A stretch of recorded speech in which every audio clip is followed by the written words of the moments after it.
everybody. So, as he clearly stated, I'm a student here, if not obvious. I'm a rising junior at Mount Vernon, and I've been here since the 6th grade. Today, I'd like to tell you a little bit about how the way I've envisioned school has gone through a little bit of a mind shift since I've started thinking like a designer.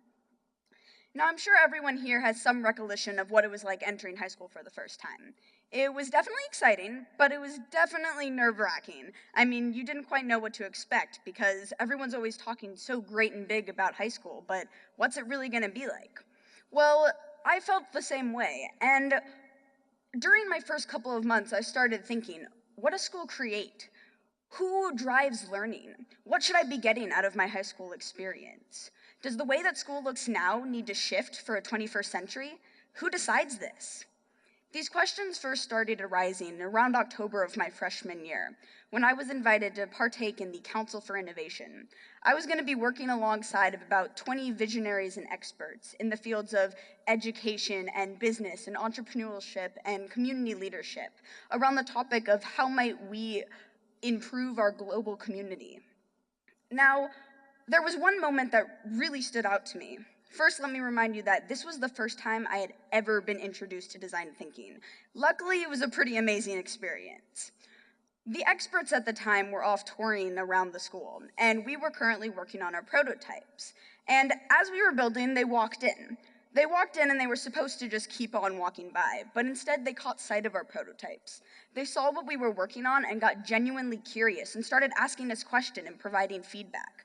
In this moment, I was just thinking to myself, these aren't our teachers, they're not giving us a grade, but wait a second, they're caring about our learning. There's people in the outside world that can care about our work if it's truly meaningful work that we're working on.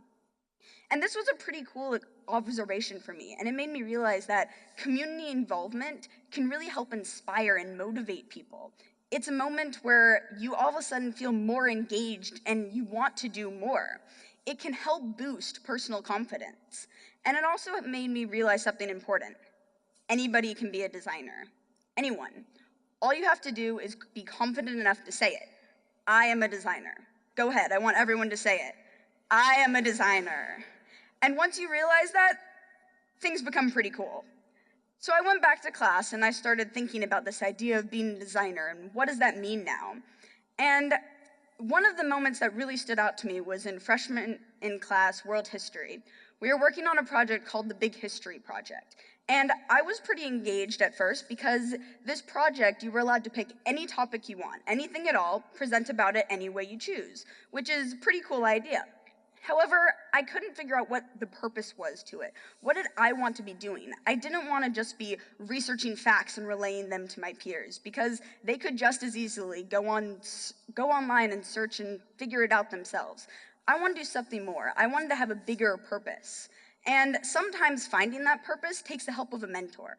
My mentor in this case was my teacher, who helped turn me into a different direction. My new project became How Might We Redesign Projects? And this project has stuck with me and been at the core of what I'm passionate about since then, the idea of redesign behind education. And if you can help a student find their purpose and passion, I think that's a success for any educator. So having a purpose makes things more real world and meaningful, and a mentor to guide you can help you get through even the most frustrating times. Frustration and problems are often the pitfall, as we've talked about before, of creativity and growth. It can really stunt that process. So beginning of my sophomore year now, I've got into a program called the Innovation Diploma.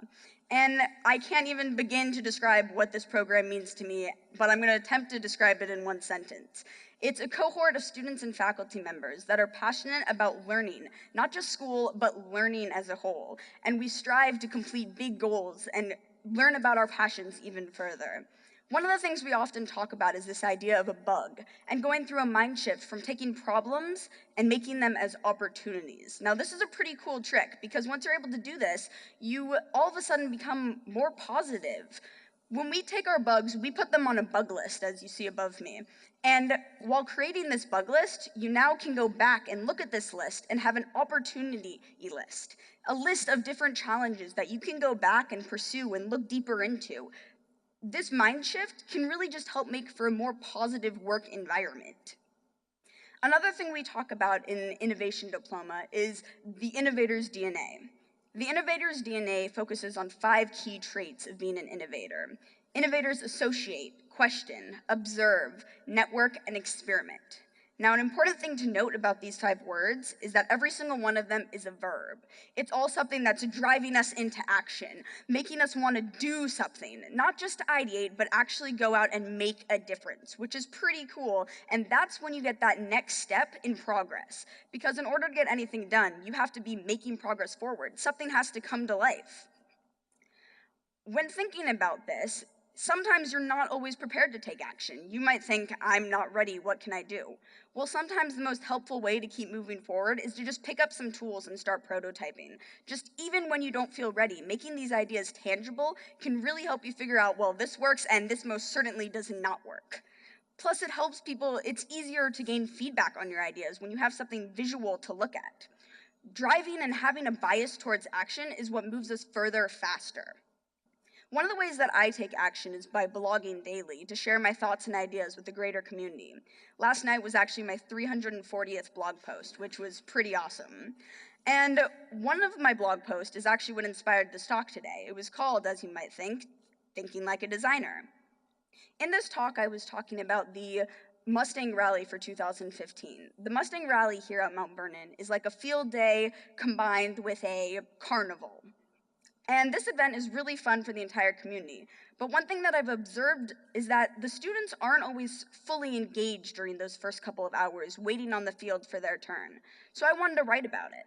Now, the reason that this one blog post was so instrumental in my thought process was because I realized I was subconsciously thinking like a designer. I wasn't being told, okay, you got to go through this process and give me something at the end of the day. But I was inherently observing a problem, brainstorming solutions, sharing with the community for the purpose of making the future a better place. And anybody can do that. Practice really does make perfect. You may not start off this week being a great design thinker because nobody's the perfect design thinker. But as you practice more and more, slowly it becomes more enriched in your everyday life, and you can notice it. Another thing that this helped me realize was what I like to call the recipe for success.